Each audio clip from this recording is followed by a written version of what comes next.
Thank you for joining me today. We're going to go ahead and make an omelet.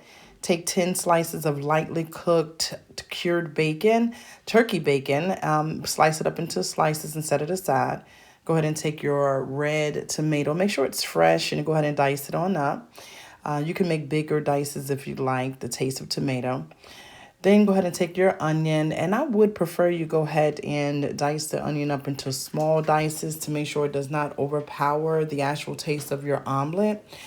Then take 1/4 red, orange, and green pepper and dice that up along with some slices of onion. I think I used 10. Salt-free Mrs. Dash is always a plus, just to keep the salt content down. My secret is Kinder seasoning, cracked pepper for that little cheesy flavor. Of course, you're going to pull a couple of pinches of pepper in there. And then I like to use 2 cloves of garlic as well. This is minced garlic, so I'd use a couple of teaspoons of that. Go ahead and lightly fry that turkey bacon into a little bit of a crisp and add your onions. Go ahead and add your peppers to that as well. Then go ahead and toss those mushrooms on as well. You might as well, huh? Make sure that all of those ingredients are there. And then once you do that, go ahead and throw those tomatoes in. Mix those up for a little bit. I like to cook that for about 2 minutes before I start adding my seasoning there. So you'll see me move it around a little bit using a medium saucepan as well. The turkey bacon is still sizzling at the bottom, as you can see. Go ahead and throw in your minced garlic, a couple of pinches of that pepper. I like using the whole pepper. That's maybe about maybe 1 tablespoon of the Mrs. Dash salt free that I put in there. Now this is my show. I am lactose intolerant and I do not do well with cheese, but I found this at my local international store. It is a white cheese, non-pasteurized. And it's great. It comes in water, so I cut it up in slices and set it aside for a little bit. I am an avocado freak, so therefore I had to get me some chops of avocado in there. That is optional, actually. Go ahead and prepare your smaller saucepan, the size that you want your omelet to be. Put a little coconut oil in there, and then start beating your eggs. Your eggs should be completely mixed up. My fork wasn't working, so I had to go to my whisk.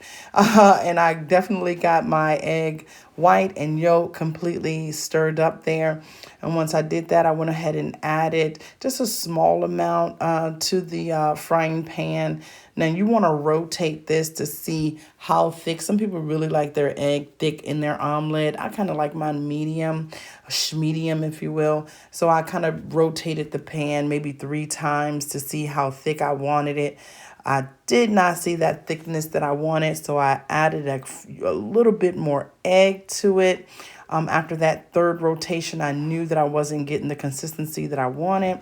So I went ahead and add that extra, just a little bit extra in there. And then I'll go ahead and add my cheese. This cheese is a wonderful type of cheese. It's a crumbly type of cheese, almost kind of reminds you of the Parmesan cheese when you get it in the block. But it's not. It's actually white cheese. It tastes really great. And it does not bother someone's stomach that is lactose intolerant as I am.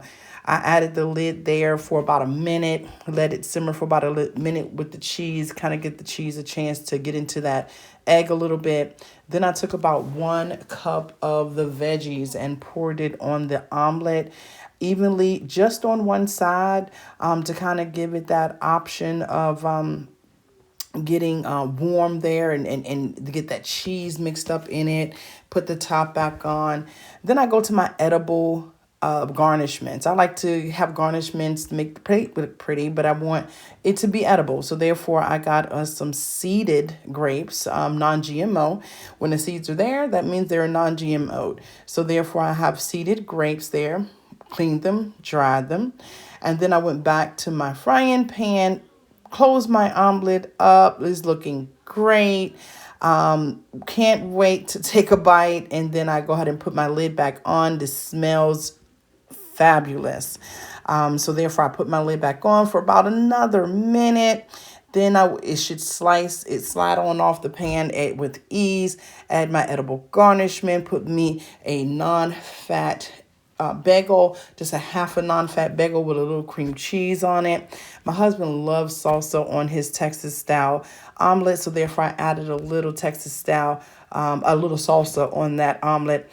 Everyone asks, what do you do with the leftovers? So when I have so many leftovers, close them up, put the top on, put them in the refrigerator for the next 2 days. My husband can have omelets if he wants. He always wants second. Thank you so much for watching. Have a blessed day. Thank you, Lord, for this video.